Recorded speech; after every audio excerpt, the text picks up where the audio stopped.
नमस्कार, are Nayak Hindi education में आप सभी का स्वागत है। आज हमारे अध्ययन का विषय है कवि कविता, जो भवानी प्रसाद मिश्र द्वारा रचित बहुत ही प्रसिद्ध कविता है। तो चलिए आज हम इसका अध्ययन करें। इसका अध्ययन करने से पहले हम आपको बता दें कि यदि आपको हमारी वीडियो पसंद आती है तो लाइक और सब्सक्राइब करें। इसके साथ में ही इस कविता को लिखने वाले जो भवानी प्रसाद मिश्र हैं उनके बारे में थोड़ा सा संक्षिप्त परिचय हम बता देते हैं। नहीं तो वैसे तो उनका जो जीवन परिचय है उसको विस्तार से जानने के लिए आपको जो दूसरा वीडियो बनाया है वो अवश्य देखें, क्योंकि जो भी कविताएं आप लिखते हो तो उस कविता के रचनाकार के बारे में संक्षिप्त जानकारी आपको देना अनिवार्य होता है। ये कि जो हम कविता पढ़ा रहे हैं ये भावार्थ है, आप भावार्थ को उसी रूप में लिख सकते हैं जैसा आपके एग्जाम में पूछा जाएगा। ठीक है, तो चलिए हम इसका अध्ययन करते हैं। कवि कविता भवानी प्रसाद मिश्र द्वारा रचित। तो देखिए कवि क्या कहते हैं। इस कविता में कवि कहना चाहते हैं कि कवि जो होते हैं उसे इस प्रकार अपनी कविता की रचना करना चाहिए कि जो पाठक के मन को मंत्रमुग्ध कर दे, जो पाठकों के मन मस्तिष्क में ऐसे विचारों की छाप छोड़ दे कि उसकी कविता उनके विचारों में परिवर्तन कर दे और एक प्रकार से क्रांति कर दे। तो कवि क्या कहते हैं, देखिए, कलम अपनी साध और मन की बात बिल्कुल ठीक से कह एकाध, कि यह कि तेरी भर ना हो तो भी कहे, और बहते बने सादे ढंग से तो बह। जिस तरह हम बोलते हैं उसी तरह तू लिख, और इसके बाद भी हमसे बड़ा तू दिख।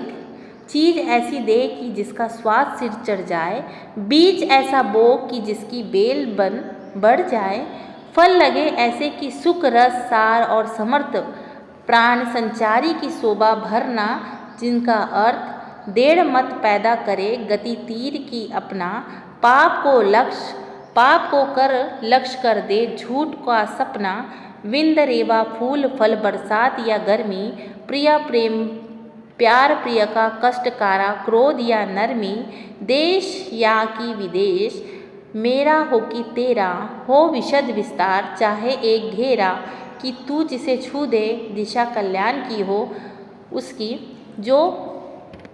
उसकी तू जिसे गा दे सदा वरदान हो उसकी।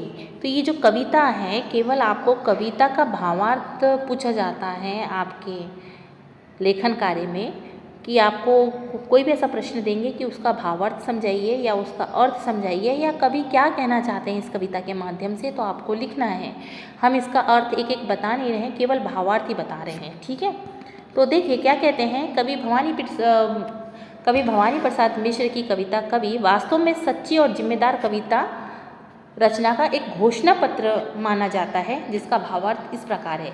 कहने का तात्पर्य यह है कि भवानी प्रसाद मिश्र कहते हैं कि जब आप कविताओं की रचना करो तो रचना में कौन कौन से गुण होने चाहिए कि वो पाठक के दिल को छू जाए, और जिस तरह से कवि अपने मन में जो भी भाव उत्पन्न हो रहे हैं या उसके मन में जो भी हो उसको सरल सहज ढंग से प्रस्तुत करे कि पाठक के मन में वो बस जाए। ठीक है, तो कवि से कहता है, यानी भवानी प्रसाद जो कवि है वो कविता करने वाले कवि से कहते हैं कि अपनी कलम को साधो और जो बात मन में हो उसे साफ सच्चे और सरल शब्दों में कहो। यदि तुम्हारे पास कहने को बहुत अधिक भी ना हो तो जो भी है उसे सहज ढंग से बहने दो, यानी कहने दो, लिखने दो। कविता बनावटी ना हो, बल्कि ऐसे लिखी जाए जैसे हम सामान्य जीवन में बोलते हैं। ठीक है, यानी कवि कह रहे हैं कि जो तुम्हारे मन में हो उसको सरल और सहज ढंग से लिखो, और जैसे हम सामान्य लोगों से बातचीत करते हैं उसी तरह से समझाओ। कहने का तात्पर्य आपकी जो कविता है वो सरल और सहज होनी चाहिए और लोगों को समझ में आनी चाहिए और लोगों के दिमाग मन मस्तिष्क में वो प्रभाव डालने वाली होनी चाहिए। कवि को चाहिए कि उसकी रचना साधारण भाषा में होते हुए भी गंभीर और प्रभावशाली हो। यानी कवि क्या कह रहे हैं कि जब आप कविता लिखो तो आपकी भाषा सरल हो, परंतु उसके जो भाव है वो गंभीर और प्रभावशाली हो, ताकि वह पाठकों को ऊंची प्रतीत हो।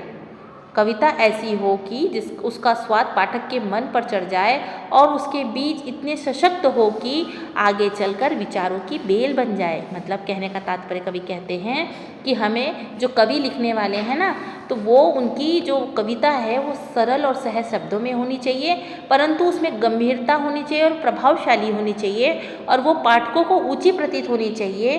कवि ऐसा हो कि जिसका मतलब कविता ऐसी हो कि उसका स्वाद पाठकों के मन में चढ़ जाए और उसके जो बीज है इतने सशक्त होना चाहिए कि पढ़ने वालों के विचारों की बेल बन जाए। ठीक है, कहने का तात्पर्य उनके विचारों में बढ़त होनी चाहिए, उनकी बुद्धि और वृद्धि, उसकी बुद्धि में वृद्धि होनी चाहिए। कविता के फल ऐसे हो, यानी कविता ऐसी होनी चाहिए जिसमें आनंद, सार्थकता और जीवन शक्ति हो। उसकी सुंदरता केवल सजावट ही ना हो बल्कि उसका अर्थ भी उतना ही गहरा और प्रभावशाली हो। कविता की गति तीर की तरह सीधी और सटीक हो, जो पाप को निशाना बनाए और झूठ को मिटा दे।